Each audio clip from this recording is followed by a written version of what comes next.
Hi, it's 3 o'clock. Welcome to Together Unlocked, brought to you as always by Together 2012. We're a community interest company led by disabled artists in the main Paralympic host borough of Newham. I'm Ju Gosling, also known as Ju90. I'm the artistic director of Together 2012. With me in my East London studio is our chair, the artist and campaigner Julie Newman. Julie, do you want to start off just by giving us a little bit of audio description, and I will bring our co-hosts back in. Yes, for sure. I'm Julie Newman. I'm the chair of Together 2012. Today I'm going casual. I'm wearing a sailing hat, which is baseball cap style. It's dark blue with a beige front, and it's got Roaring Forties written on it in white letters. I'm wearing dark rimmed glasses, sorry, and I'm wearing a blue and yellow and grey checked uh, a sort of lumberjack shirt. It's the lumberjack look really for today. I thought would be fun. I've also got, you might catch a glimpse of my lovely pewter silver uh, Celtic knot um, bracelet, and I've got a little silver ring on. Lovely. Thank you, Julie. We all but the person who's actually had a professional haircut or two in the last 12 months have decided to rock hats, not just today, but probably till the end of lockdown. So I have a black leather cap on. It's difficult to describe it, but it claims to be all sorts of things depending on what you want it to be. So, an all purpose black leather flat cap. I've got light olive skin. I've got green eyes behind black plastic glasses, silver coloured jewellery, which includes a silver labris, a little lesbian axe around my neck because it's LGBT plus History Month. And we'll be talking about that in a little bit.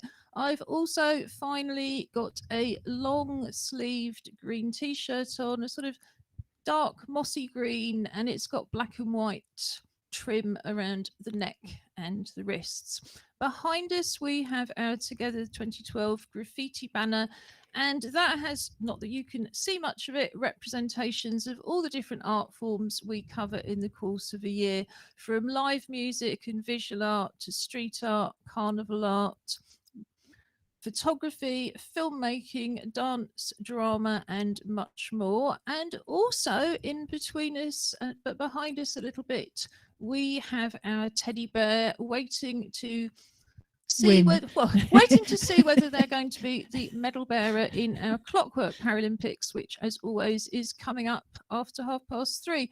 Before that, we have all sorts of things for you, including this morning's pop-up poetry club report and poems. But before that, they've come back. So the other end of our long-wheeled virtual sofa in the West Midlands. Let's have some introduction and audio description from you. Well, hi, I'm Robin Surgeoner. I'm business director at Together 2012. And yes, I'm at the very far end of the our long-wheeled sofa up here in Sutton Coldfield. Um, Not sure what happened at the beginning, but we're here now. I am sat in our studio in front of our lovely warming velvet curtains because although the sun's been out, it isn't yet warm. Um, Today I am sporting as ever lovely grey white, uh, even on my head lengthening hair, no rim black arm glasses, blue eyes, shaven ish. And I'm wearing one of my favourite hoodies, nice fluffy warm grey hooded sweatshirt with grey and red writing on the front, which basically says Team GB and Tokyo. So I'm ready for the sports section of today. And if at a moment comes, if an appropriate moment comes, an explanation of what a lesbian axe is would also be useful. Um, Hi. Oh, want to go first, Drew? Or Right up after this. okay. So hi, I'm Josh Surgeoner. I was one of the hosts of Together Unlocked. I'm also sporting a hat. One, because it's cold. Two, because my hair could do with getting sorted out and it isn't. And three, because I'm gonna claim that I'm styling my kind of inner skateboarder with the kind of knit hat and the kind of blonde hair spurting out of the side of it. So I can try and claim that I'm cool. So my hat is indeed, it's kind of midnight blue on the top with a darker blue band around the bottom. And it's kind of knitted with a pattern. And then I'm wearing a white sweatshirt that says 2017, and then lots of other things in tiny writing that you can't read anyway. So I won't bore you with what they all say. Fair enough. I did actually know. I wish I could. Well, the artist Queenie, I remember back in the 90s, did actually have a full size Labris axe on her wall. She's the only person I've ever met that actually owns one. Usually you just see them worn as necklaces, but it's a double headed axe called a Labrys, Labrys. Julie, can you fill us in on why lesbians have adopted them? I think it's to do with Amazons and Amazon culture and strong women and yippee doos. You do. So, anyway, you'll be relieved to know this is as big a lesbian act as I actually possess. You know, we do actually enjoy men, just not in close contact. So, moving swiftly on, but not very far, to LGBT plus History Month. LGBT plus History Month, and it's a British History Month. It's actually Black History Month in the US at the moment, but we, as you will recall, celebrate it in October. So it's very different to Pride Month because the focus is on education, and it was set up by educators to sort of remedy the gaps in the curriculum. But that doesn't mean it's just aimed at schools, because of course very few of us know our own history. You know, as disabled people, our history isn't taught. As people of colour, history isn't taught, and so on and so forth. So there's lots and lots of activities which are educational with a sort of small e, but aimed at people of all ages. And then of course there are people who are just having some fun and things that fall in between. So a particular favourite of mine on a Friday night is Margate Pride are doing drag queen life drawing. And it's just like like any other life drawing session, except you are doing drag queens and clothed. I understand, because that would actually be more fun anyway. But coming up, just to give you a flavour of what we've got this afternoon, this is where the whole fingerprinting thing comes in. Difficult to open my iPad because I don't use my microphone with that hand. I was particularly struck by example this evening. There are talks on being queer and Muslim, being LGBT in lockdown. There's a big queer literary quiz. There's a virtual LGBT plus tour of Parliament. There's a little LGBTQ plus history of West Berkshire. There's a talk on being trans in the 18th century. You know, it just goes, you know, reflections on celebrating LGBT history. Strawberry Hill House celebrates LGBTQ plus History Month, and it goes on and on. And then, of course, you start again tomorrow. We'll put the link up as usual on our highlights and links page, which is just on our website, www.together2012.org.uk, underneath the Together Unlocked TV menu. But the calendar, I think, is great because what it's doing is it's deleting stuff each day. So you go straight to the current day, which is certainly something I think none of the rest of us have managed to do. Was there anything you wanted to recommend or add about History Month, Julie?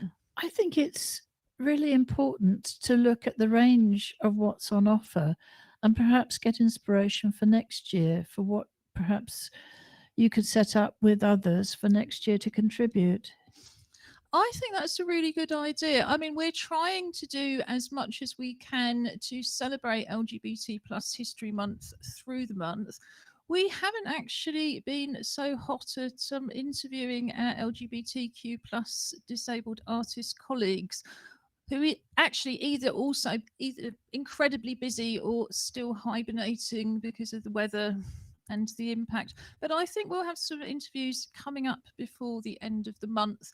And indeed, of course, next month is Women's Month, so we will also be celebrating LBT women then. Anything else to add, or any more queries about weapons, Robin? No, not at the moment. Probably just as well. Yes, there's stories I could tell about disabled people in wheelchairs and travel, but I'd better not go there at all. Instead, I think we will move on. We missed you, Josh, on Monday because you weren't very well. Was there anything you wanted to report back all the way back to the weekend or anything else? Now is your chance. I don't think so. It was a long time ago, the weekend. I don't think there was anything kind of any real urgency that I was planning to talk about. So I think one of the things that I regretted not doing and still am meaning to do is I remember we had a conversation about recycled materials in Friday's art club, which ended up with us all talking about painting with tea bags, and I still haven't painted with tea bags. I managed to make Julie ill all day Saturday by giving her the wrong tea bag, but I didn't get around to painting with them, but I am intending to. But in the meantime, Julie, on a Wednesday morning, we have our pop-up poetry club by phone, which is unusual in these days of Zoom. Do you want to start by telling us how it works and then give us a report back? Certainly. The pop-up poetry club is all, as Stu said, it's all done by phone. How that is set up is by notifying our community support worker, Noel, through the Info at Together website, email address rather, sorry. And then he will phone the people who want to take part and get us all ready for 10:30 on a Wednesday morning. Nobody has to pay for the call. Together carries that cost. We then meet up, we discuss the topic for the week, and then we read our poems that we have selected that usually are to topic, or perhaps if we haven't got access to books or the internet, perhaps poems that we've already written. Or even song lyrics. This morning somebody came out with song lyrics which were completely appropriate and very interesting. Yes, it's a variation on what we did in the physical venue, isn't it? Where we have a poetry library which is sadly currently sitting in storage, but we would get together at 10:30 with a cup of tea and a biscuit, or several biscuits and several cups of tea, and just randomly select, what were quite often anthologies, and randomly find a poem to share, which was such an interesting way of finding poems that you hadn't heard before or hadn't read. But absolutely, I think, part of the phone group is to provide access to people who don't have the internet. So yeah, it can be a favorite lyric, it can be anything to share, can't it? Definitely. And then we have a break from 11 to 11:30 when we write our poems.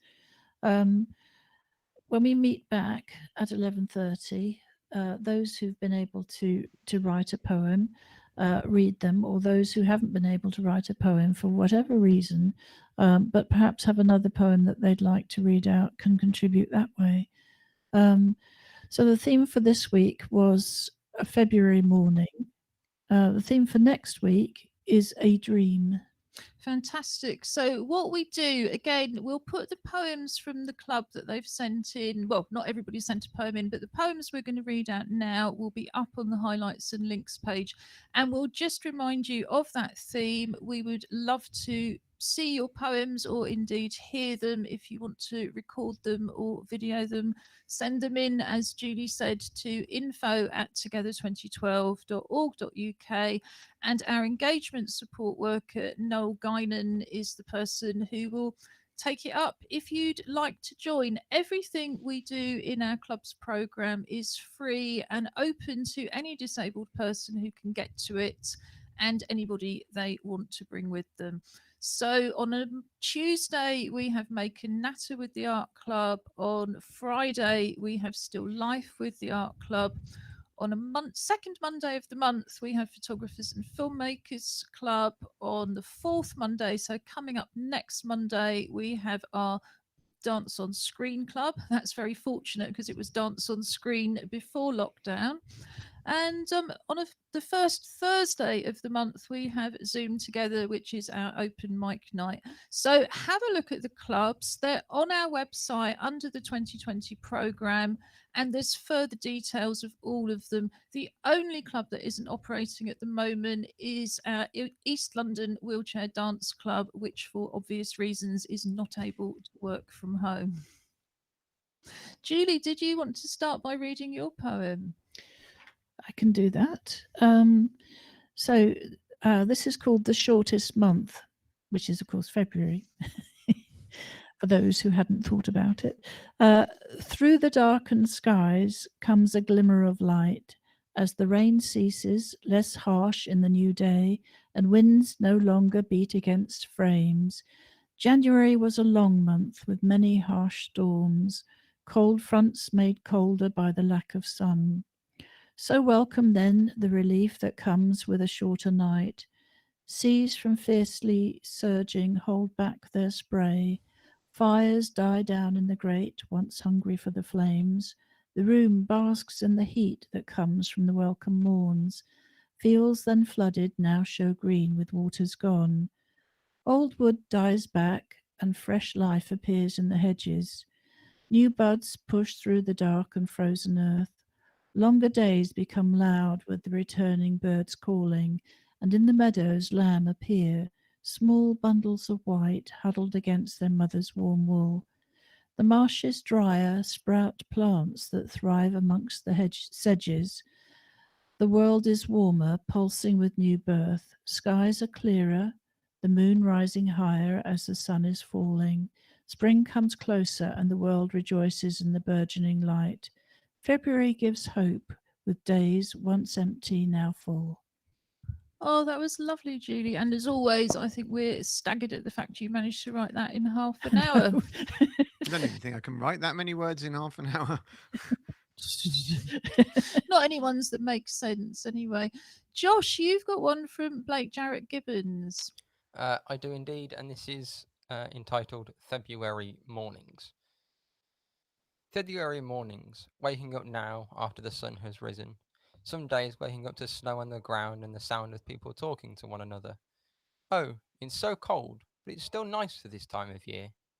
Cloudy, but so nice with the snow. A few days on, the sun is so nice, you never think a few days ago it was snowing.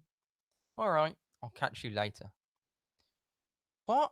Wait, hang on. People are coming out again and being social. More than one neighbour is now speaking with me. The neighbourhood doorstep chat for this year has begun. February is the shortest month of the year, even in a leap year. The regular morning noise, click as the kettle boils, tea for me, and don't you dare put sugar in, I'm sweet enough as I am. I'm cold when I get back with the shopping or the much needed exercise, I might have another cuppa, my internal central heating, a nice cuppa. As the year rolls on, internal central heating turns into internal cooling control with an ice cold glass of drink. This February of 2021 that has been so very confused. Some days the body is like, heat me up, it's cold outside. Another days it's saying, you plonker, you went out with your jumper and jacket and now you come back absolutely roasting. Turn that cold tap on and drink, please. February mornings can be so nice outside, but also so nice to be inside some mornings. We are more than halfway through February, so halfway through February mornings. More colours coming out soon from nature, and more of us out and about time and less hiding in out of the cold. It's February, the month of change, for the rest of the year. Thank you, That Blake. was great. Thank you, Blake. And I have one next from Dawn Barber, and that is also called February Morning. The old man wakes, has a good stretch in his bed. He lays there for a while. He listens to the ticking of the clock. He gets himself out of bed, puts his feet in his warm slippers. I do rush about trying to do everything at once, he thinks to himself, but today I'm going to take it slow. Have a nice cup of tea, stroke the cat, and sit in the rocking chair. On this February morning, that's the way to do it. Thank you, Dawn. Dawn writes a lot of poems about characters, and I do enjoy that whole sort of story developing. Robin, you actually set yourself a 30-minute did challenge indeed. from home, didn't you? And it's not quite as comprehensive as those you've just read, but there we go. So this is entitled A February Morning. So often a contradiction, each morning fact and fiction, from ice and snow to a sunny glow, make each moment a moment to show that each and every one of us has promise to gift. Like a February morning, we awake as the winter lifts. Snowdrops and ice frills, new buds and daffodils, life recommencing from forest to windowsill. The cusp of the seasons brings hope and renewal. A February morning, so exhilarating, so wonderful. Oh, thanks, Robin. I mean, I was disappointed, I have to say, that more people didn't want us to read their poems today because, yeah, February is not a good time, I think, to feel really confident, but people should anyway. This is a poem that's not really about a February morning, but I wrote it probably a little bit earlier in the year at the Pop-Up Poetry Club a couple of years ago. And when you were talking about February morning, I thought I'll just dig this out. And it's actually titled Winter Work, but it could have been titled January Morning, I think. Spiky, icy, frozen ground, winter's finally come around. Steamy breath in freezing air, fox is hiding in his lair. Worms are hardened in the soil, adding to the blackbird's toil. Frost is sticking to the tiles. Icy roads stretch out for miles. The sun beams out and lights the scene, but lacks the strength to intervene. Today's a day to stay indoors, to iron clothes and hoover floors. And I just thought, as it had been so cold, but also since we can't go out anyway, it was just nice to be reminded that actually winter is, in any case, made for us to stay inside. So, on the Pop Up Poetry Club next week, can you just remind us again what the theme is? Yes, it's a dream. And we talked a bit about it before we finished. And it's basically a daydream, a dream at night when you're asleep, a nightmare, a fantasy. It's pretty well open. And I think I'd be really interested to see how people respond to that. Yes, so will I. I mean, we have a very active, although again, not quite at the moment, Carnival Arts programme. And I think it was at least 5 years ago, possibly 6 years ago, we worked with Emergency Exit Arts and used dreams as the theme for the carnival and ended up and then brought it into the poetry club. So people writing poems about dreams and I think displaying them as we paraded through Newham. So it'll be interesting to see what else people can do with them. We haven't had any film poems sent in for a while. I think the theme of dreaming is a theme that really just lends itself to some visuals. So if anybody fancies a go, we would absolutely love to see it. But talking about dreams, I think we could benefit by dreaming that we were outside in a lovely icy atmosphere without feeling too cold ourselves, which means it must be time for virtual nature watch, where we go for a walk with an assistance dog. For a very long time, we went for a long walk around my very small backyard with Julie's assistance dog, Precious. But currently, Merlot is taking us out for his walks. And this was recorded, I believe, earlier today or yesterday. So apparently there is still quite a lot of snow in Norfolk. What I'm going to do is I'm going to pop the opening frame up of the walk, and Julie's just going to audio describe the scene a bit before we get going. And then, just as necessary, you're going to give us some audio description on the walk, aren't you? So just bear with me a minute. Oh my goodness. It's so snowy. I'm looking at a snowy landscape with the very top of Merlot's black lab head. He's got a camera on his back on a harness, and we're looking ahead to, as I said, a snowy landscape. He's heading towards down a path. There's some hedges in the background and very, very bare trees. And there's tracks down the side. It looks like a rather enormous tractor's just been down there. Whether that's true, I don't know. But the snow itself is lying on the fields on each side. On the right hand side, there's a lot of weeds, barren weeds sticking up, less so on the left. But the snow looks to me about 3 or 4 inches deep. And he's progressing at speed. And he's gone into he's stopped and had a look back to see his people. You can see a tree in the distance.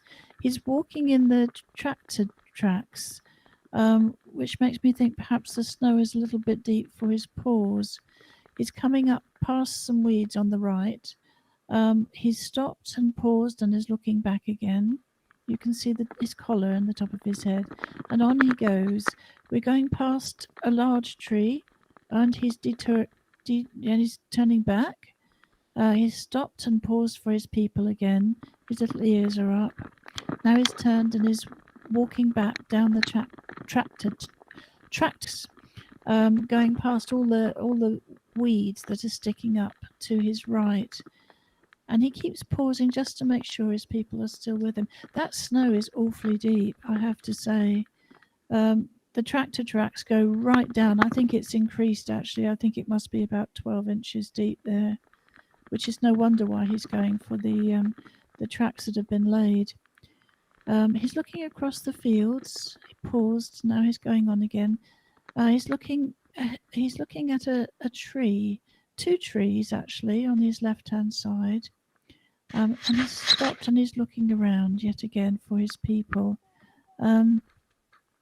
He's looking across the fields. I wonder what he can smell. I imagine he could smell quite a lot because the air must be very, very crisp for him at the moment. Again, he's coming up to some weeds which are overhanging, and he's paused and he's looking back for his people to catch up with him. And here they come. So on he soldiers. He's just having a look at some of the weeds and the hedging. He's stopped and looked back at his people who are walking in the snow itself rather than Merlot, who's walking in the tracks laid by the tractor. He's coming up to a tree on his left. He's paused and he's looking back. There's a tree on his right, and he's run back to his people. And here he comes again, turning around and heading off. He's the advance party. He's the one who's marching onwards first, making sure that everything's all right, because he is, after all, an assistance dog. And now oh my goodness, he had actually managed to cover quite a bit of ground there. So he's paused, he's stopped, the sky is grey all around him, the snow is around him, and that's the end of the film. Great, thanks, Judy. I was amazed to see Hannah, because we saw Hannah and Stera there, and Stera is one of our regular presenters, and Hannah does the filming, poor Hannah. But I was amazed to see her without a hat. But I do recall a funny story, but a cautionary tale, which try not to gross anybody out, I will repeat. Because yes, like I said, it's a cautionary tale. They went for their vaccine, and Stera was sick.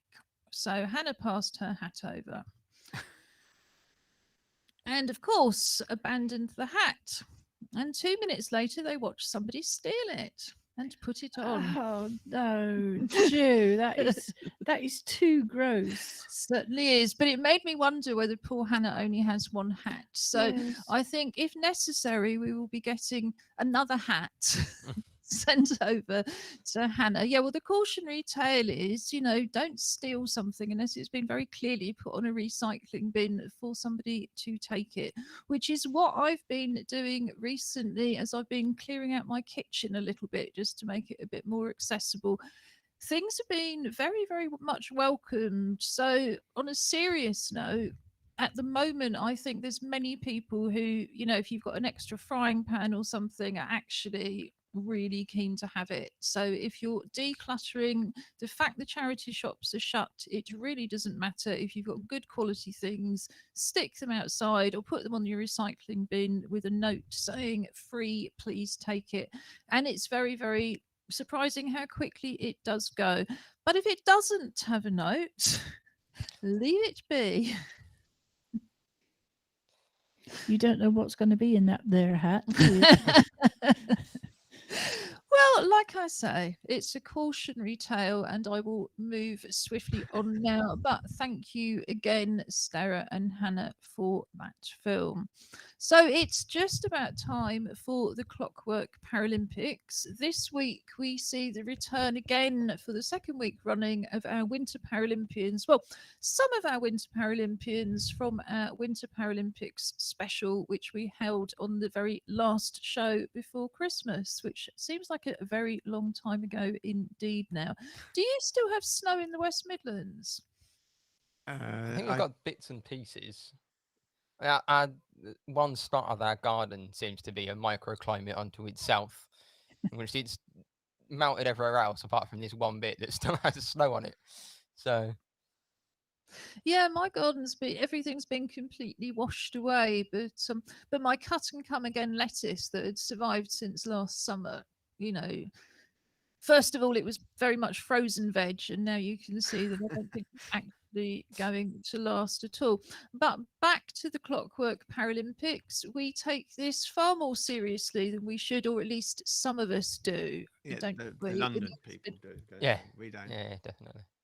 But if you've got a house, as you have up in the West Midlands, full of para athletics, well, yeah, para sports people who can't do their sports, well, it just gives us down in London a bit more, yes, a bit more of a laugh to watch you getting really, really agitated about it.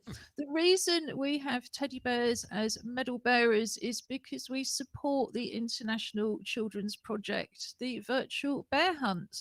And the bear hunt, which of course is based on the famous book We Are Going on a Bear Hunt by Michael Rosen. thank you, because I knew his name, but I kept wanting to say Michael Morpurgo, and I knew that wasn't correct. So best to keep my mouth closed. But yes, if you have a teddy bear, or in our case, a house full of teddy bears, think about popping one in the window and changing it on a regular basis. Children out for their daily exercise are looking for them to hunt those bears down. And if you're running a stream, stick a bear on it, because again, there's a virtual bear hunt going on as well. Do you want to introduce your hopeful medal bearer? Yeah, well, this is, and bearing in mind it is LGBT plus History Month, this is Rainbow. And they are competing on behalf of Birmingham 2022 for today's super duper prize. And do you want to audio describe Rainbow? Oh gosh, yes, I do. I apologise. So Rainbow is, Poodle? I guess, a poodle, Teddy. But its hair on it. Sometimes you see poodles with very kind of fluffy bonces, and this poodle has a fluffy bonce and fluffy end of his ears and fluffy cuffs on his paws, and it literally goes through the rainbow colours. So across the head goes from orange to yellow to lime green, green, purple, and apparently another green. Well, a gorgeous mix of colours. I don't know if the light's washing it out a little bit. A little bit. I'll move We it can get there. back There a we bit. go. There There we go. A bit better colours there for those that can see colour. Yes, I think the Pooch Perfect BBC show would describe that as Asian freestyling. I know we talked about Pooch Perfect on the show a couple of weeks ago when I confessed on a Friday that I'd been watching it the night before and thinking about styling Julie's hair and not the dog's when they were doing Asian freestyling. So far, she won't let me. It's one of those I think extraordinary that's fair things. enough. Something to look forward to, of course. So our competitor is, well, I won't call him a very ordinary teddy bear because that would be cruel, and there's no such thing as an ordinary teddy. But he's a sort of golden, average-sized bear. He's got nice little suede or fake suede paws, and he's got a little embroidered nose. He's very grubby, and it has to be said, taking the dustbuster over him didn't make much difference. So, and I couldn't remember his name. So essentially, we've got a very unloved one. But for LGBT plus History Month, I have given him a little rainbow collar. So they're both competing in that sense. So without further ado, I'm going to pop the Paralympic film up. I'll let you do a bit of audio description before we start it, Josh, and take it from there.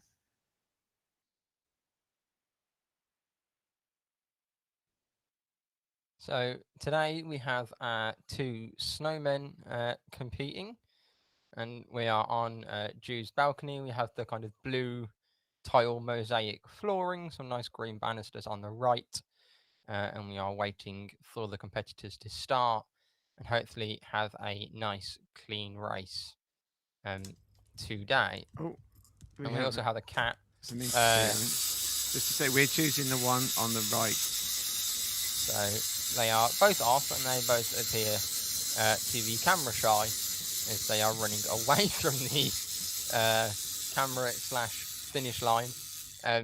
Although I feel they may now be attacked by a cat potentially. Phew, I'm glad we made that choice just in time there. Otherwise, there would be accusations What flying. is that just fouled on me? Oh, I mean, they're going for a rerun here, I think. We also have another cat coming in for a cheeky investigation. Not sure if they're investigating Clear the track, clear the track, clear the track. And I do believe we'll be off again for a second running. And this time I think they're going for a hug, potentially. Unsocial distancing there by the snowmen, but we'll forgive them. I believe our competitor is going forwards, and London's competitor has gone for a reverse race. They're doing the mirrored course. They're running backwards.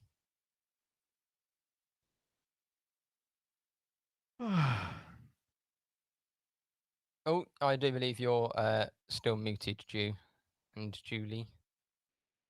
We certainly were, but we're not now. So you've won again. We have, Success. which is 2 weeks in a row, which is the first time since about August. And It's on your left, I mate. found the medal. Here we go. We have a very similar medal to last week, which is a medal from the 1986 CP World Games, held in a place called Gits in Belgium. I bet you all enjoyed that, and the Belgians couldn't understand why you found it so funny. Well, your Asian freestyled poodle teddy bear looks absolutely wonderful in that medal. As Julie has often pointed out, you have a house full of medals. We have just one gold plastic one, but we have lots of teddies. There we go. Indeed. Lots of heart. And lots of heart. But yes, it's funny, isn't it, how a game of chance you can still have all those runs. We have some new Paralympians due to arrive in the post. So next week there may be a swap again. But it's been surprising to me over the last 12 months just how many of my rather large collection of Clockwork toys off camera in the studio don't even go in a straight line at all. Let alone move. So the number of Paralympians who really make it through to the team is surprisingly small. But I guess that's true in real life, isn't it? You've got They're lots just the of lower things happening. classification Clockwork competitors, the ones that don't move. No, I think I've struggled to find a different kind of race that they could do entirely. So yeah, I think they're just hopefuls. You have lots and lots of hopefuls, and then you get a few that go through, and then you get ones like Robin who just keep winning. But we know why, because an attitude that takes plastic toys racing seriously is going to go a long, long way in life. But fortunately now, sticking with sport, we're going to move on again to Josh, who's going to give us our weekly sports and gaming report. Yeah, so we'll start with sport this week. Why not? I can't remember what I started with last week, so we'll go with sport and hope that it's different. So As people may be aware, it's the Australian Open is happening at the moment and kind of wrapping up this week. But a lot of the That's tennis, isn't it? For those. yes, tennis. Um, but a lot of the para competitions started and finished over the weekend. I know that the quad singles final is or was today. With time zones and things, I think it's probably already happened. I'm not sure. It didn't have the time on it when I checked earlier. But I mean, it's just nice to see some parasport going on. Really, there was some British athletes taking part who were successful. So a British athlete won the men's singles, a British pair won the men's doubles, and a British athlete came second in the women's doubles. So good Excellent. turnout for Team GB. Yeah, I mean, it's a great sport to watch, isn't it? Wheelchair tennis. In more usual times, thanks to a friend who always puts us into the ballot, we're usually lucky enough to get Wimbledon tickets. So it's one of our it's our only, let's be honest, annual sporting trip. And you don't get to see, you can't choose if you get a wheelchair pass to see wheelchair tennis, which is bizarre because wheelchair tennis isn't played on the courts that you can get a wheelchair seat for. But nonetheless, it is entirely possible to hang out and peek over at some of the sort of lower ranked matches, at least. It's just so fast, isn't it? I mean, obviously Wimbledon tennis is very fast, but they certainly speed around in a wheelchair. I've got to say that I have been to Wimbledon a couple of times as well, luckily.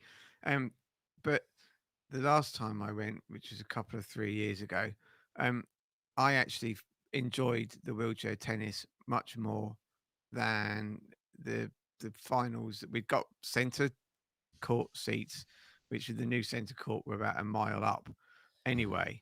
And literally the roof was in the way for. Yeah, And, yeah, we've been there. but actually, it just maybe because I can imagine playing wheelchair tennis more than I can imagine playing ambulant tennis. I could feel the moves, know what they were doing, and kind of, much more appreciation of that skill. The other one, ambulant tennis being equally skilled, but the foot movements, don't mean anything to me. Whereas actually, seeing what these people are doing in their chairs, the speed, the rotations, um, the fact that because you never stop. I mean, if you ever take up wheelchair tennis, the tip is, other than when you're serving the ball, you never stop moving because it's much harder to start from stationary than to keep going to get to where you need to go. There you go. Sporting tip. Yeah, I mean, I'm always blown away by the fact that, you've got two hands to move your wheelchair, but you've got to get your tennis, somehow you've got to hold your tennis bat, and then you've got to take your racket, sorry, and then you've got to take your hand off the wheel, which would normally send you in a completely different direction. So, and you're using your hands for everything, whereas the rest of them are using their legs and their feet and their knees. So yeah, I think it's, whoever you are, it's worth watching.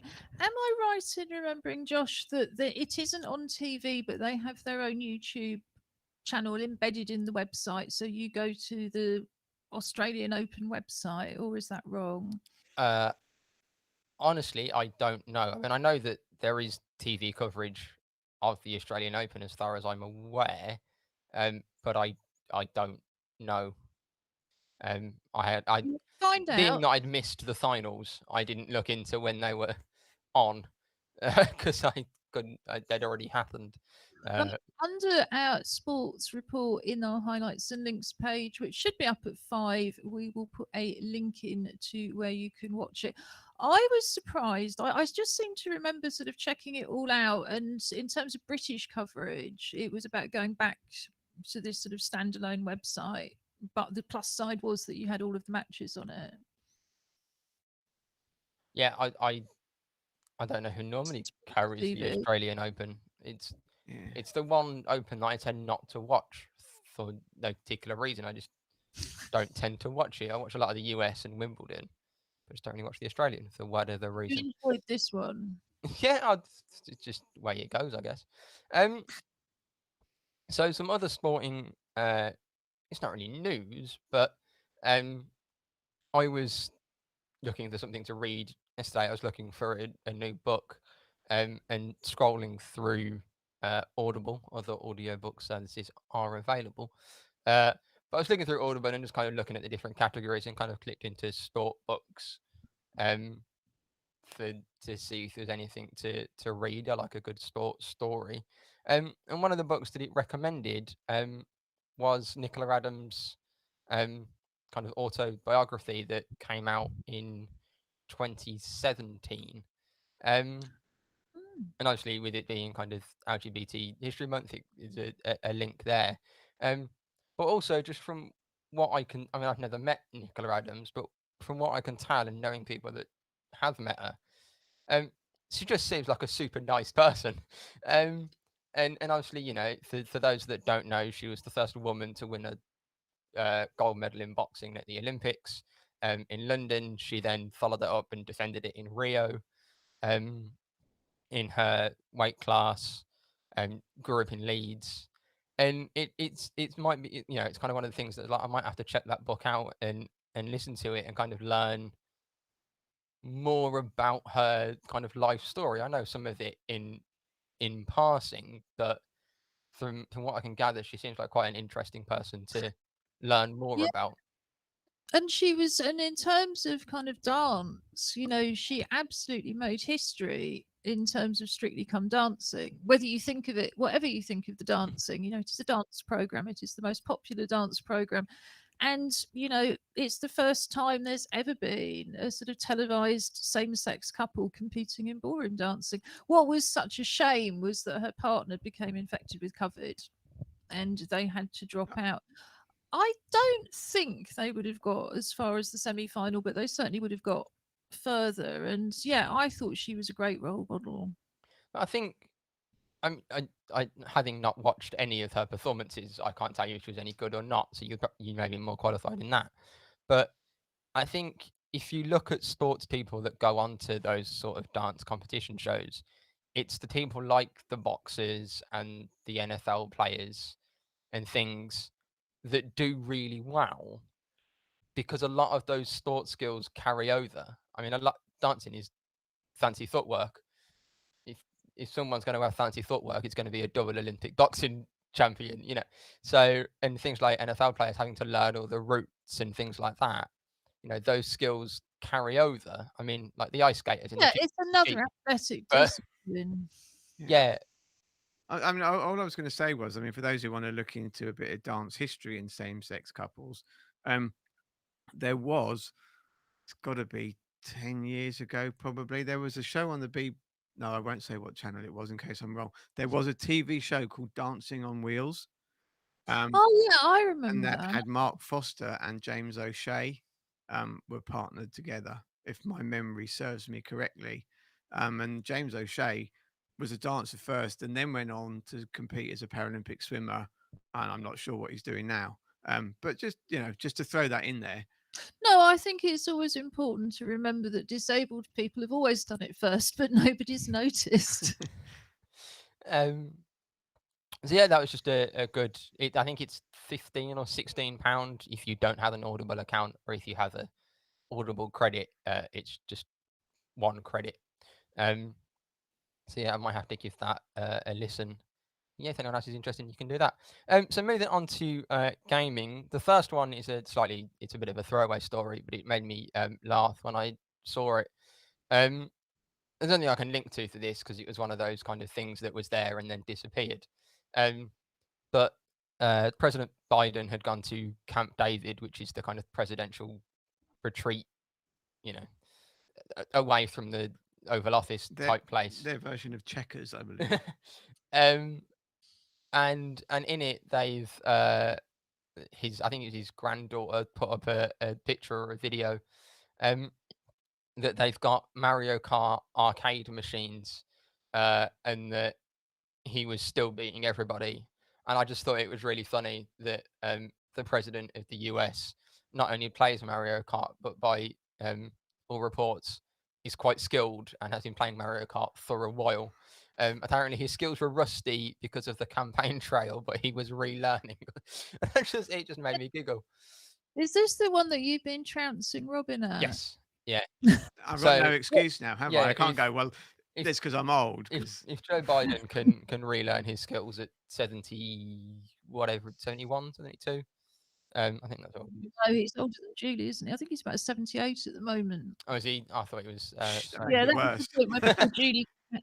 I mean, Julie had retired from the age of 60. You only came out of retirement because of COVID. And then I said, oh, for goodness sake, look, there's people older than you running the world. So you're not allowed to go back now, are you? You've just got to carry on until you're actually running this country.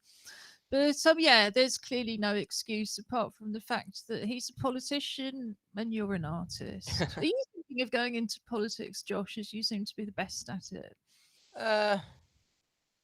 I'd not really thought about it, to be honest. Maybe sport politics. I don't think politics. I don't think I have the temper Yeah. for it. I think my fuse is slightly too short for that. I would concur. We watched the talking of combative people. Oh yeah, I we- spent a lot of the weekend watching C-SPAN. Yeah, in the vote in the House of Representatives, Senate. Senate, and he was very, very animated. Anyway, back to gaming. Shut up. The other thing in gaming, I saw it. I think it came out today, or yesterday. Xbox or Microsoft have updated and released kind of version 2 of what they call the Xbox Accessibility Guidelines,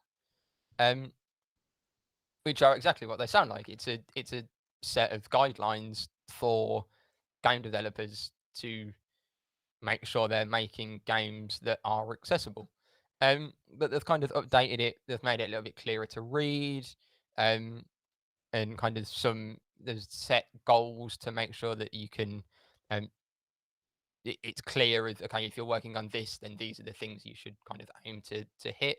But the two things that I think were quite good about it. One, they've introduced this kind of, they call it scoping questions.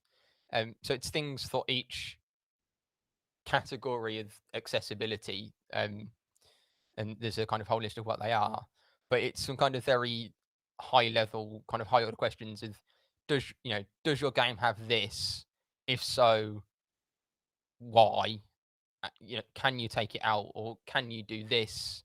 It's so interesting. I'm sorry to interrupt, Josh, but it's just one of my absolute bugbears as the person who delivers design training on behalf of Together 2012 is all of these templates. And you say to people, well, there's actually laws about things like, just really basic stuff like contrast.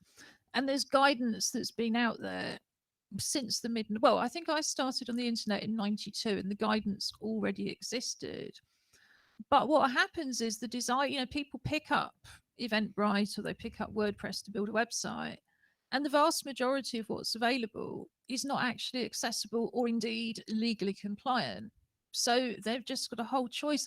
And yet there is absolutely nothing for the people designing the templates to go, does it meet these contrast standards? Have you made sure there's no light colors out of dark colors? Have you made sure that your copy isn't in full capitals?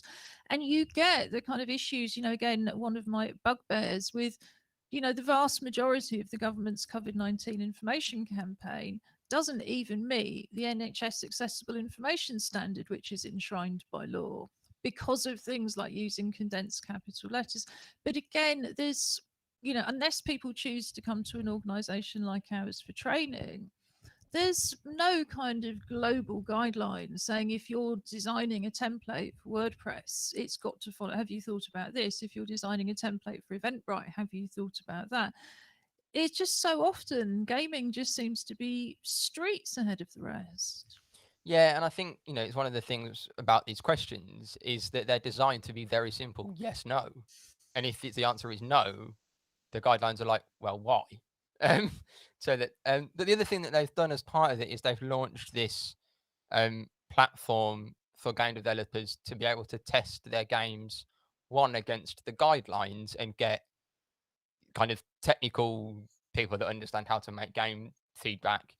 But also part of that program is that the games go to people in the gaming and disability community that are actually going to want and use these accessibility features, so that they're involved in that development process. They give that feedback, or the people that are developing the games get that feedback directly from the people they're making them for and the features are for, to find out if it works, if it doesn't work, if it doesn't work, why isn't it working?